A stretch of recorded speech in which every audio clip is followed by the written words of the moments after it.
Hello and welcome. In this math tutorial, our task is to find the real values of x and y that satisfy these two simultaneous equations. Now, there are several ways of solving such simultaneous equations, but I think in this case, the easiest way is to start by rewriting the first equation.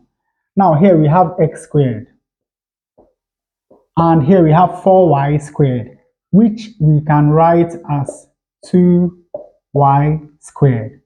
Then we have plus 80, and this is equal to, now when you look at these two terms, you'll see a common factor, which is 15. So we have 15 into 15x divided by 15 is x, and 30y divided by 15 is 2y. Now let us look at these two terms. Remember that when we have a squared plus b squared, that we can also write this as a plus b squared minus 2 times a times b. Of course, you know that in this case, a is x, while b is 2y.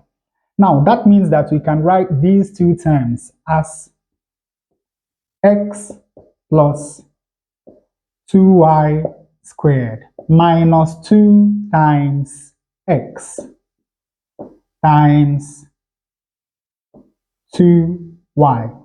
Then, of course, we have plus 80, and this is equal to 15 times x plus 2y. Now, here we have x plus 2y squared minus 2x times 2y is 4xy plus 80, and this is equal to 15 times x plus 2y. Now, remember that xy is equal to 6. So we can write this equation as x plus 2y squared minus 4 times 6, which is equal to 24, plus 80 is equal to 15 times x plus 2y. Now, since we have x plus 2y here and also here, let us simplify the equation with a substitution. Let x plus 2y be equal to the letter d. That means that we can write this equation as d squared. 80 minus 24 is 56, and this is equal to 15d. Now, rearranging this quadratic equation, we have d squared minus 15d plus 56 is equal to 0. We can solve this quadratic equation by factorization. Since the coefficient of d squared is 1, all we need to do is to find the factors of 56 that add up to minus 15.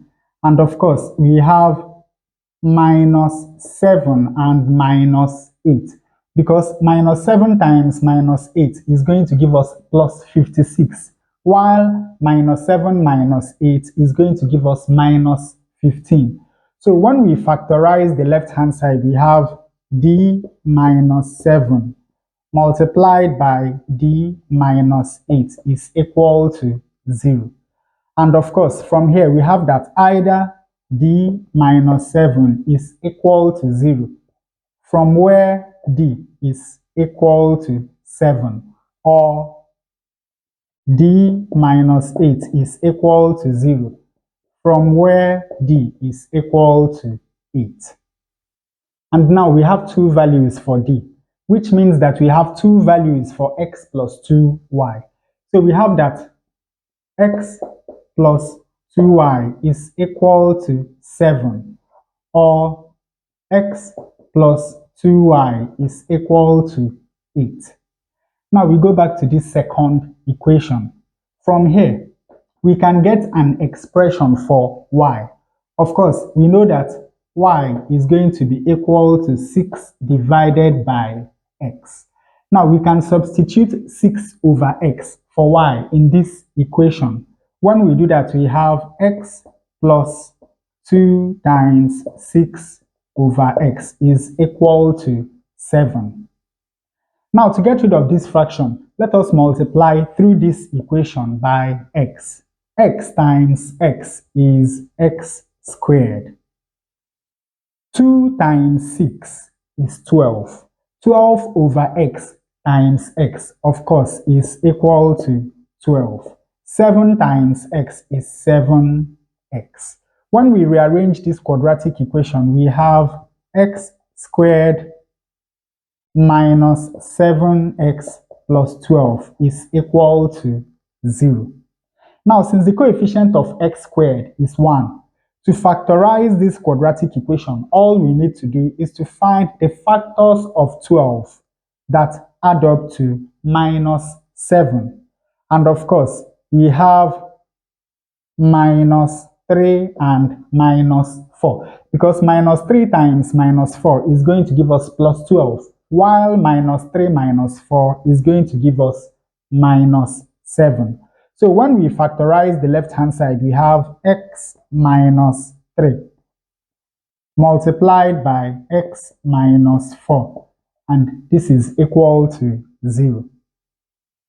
And from here, of course, we have that either x minus 3 is equal to 0, from where x is equal to 3, or x minus 4 is equal to 0, from where x is equal to 4.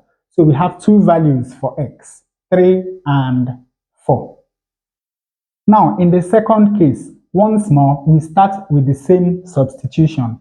We have that x plus 2 times 6 over x is equal to 8. To get rid of this fraction, let us multiply through this equation by x. X times x is x squared. 2 times 6 is 12. 12 over x times x is 12. And 8 times x is 8x. Now let us rearrange this quadratic equation. We have x squared minus 8x plus 12 is equal to 0. Now we can solve this quadratic equation by factorization. Once more, since the coefficient of x squared is 1, all we need to do is to find the factors of 12 that add up to minus 8. And in this case, we have minus 2 and minus 6, because minus 2 times minus 6 is going to give us plus 12, while minus 2 minus 6 is going to give us minus 8. So when we factorize this left-hand side, we have x minus 2 multiplied by x minus 6 is equal to 0. And of course, from here, we have that either x minus 2 is equal to 0, from where x is equal to 2, or x minus 6 is equal to 0, from where x is equal to 6. So we have two more values for x. We have 2 and 6. And finally, we find the values of y using this equation. When x is equal to 3, y is going to be equal to 6 over 3, which is 2. When x is equal to 4, y is going to be equal to 6 over 4, which is 1.5. When x is equal to 2, y is going to be equal to 6 over 2, which is 3. And finally, when x is equal to 6, y is going to be equal to 6 over 6, which is equal to 1. So the points that satisfy these two equations simultaneously are x equal to 3 and y equal to 2, x equal to 4 and y equal to 1.5, x equal to 2 and y equal to 3, and finally x equal to 6 and y equal to 1. Now, to check our answer, let us test some of these points and see whether they satisfy the given equations. Now, with the first point, we have 3 squared plus 4 times 2 squared plus 80. Is this equal to 15 times 3 plus 30 times 2? 3 squared is 9. 2 squared is 4. 4 times 4 is 16 plus 80. Is this equal to 15 times 3 is 45 and 30 times 2 is 60? Now, 9 plus 16 is 25. 25 plus 80 is 105. 45 plus 60 is 105. And of course, x times y is 3 times 2, which is equal to 6. So you can see that when x is equal to 3 and y is equal to 2, both of these equations are satisfied. Now we can also check the second point. In this case, we have 2 squared plus 4 times 3 squared plus 80. Now, is this equal to 15 times 2 plus 30 times 3? 2 squared is 4. 3 squared is 9. 9 times 4 is 36 plus 80. Now, is this equal to 15 times 2 is 30 and 30 times 3 is 90. Now, 4 plus 36 is 40. 40 plus 80 is 120. 30 plus 90 is 120. And of course, 2 times 3 once more is equal to 6. So when x is equal to 2 and y is equal to 3, both of these equations are also satisfied. And for the final point, we have 6 squared plus 4 times 1 squared plus 80. Now, is this equal to 15 times 6 plus 30 times 1?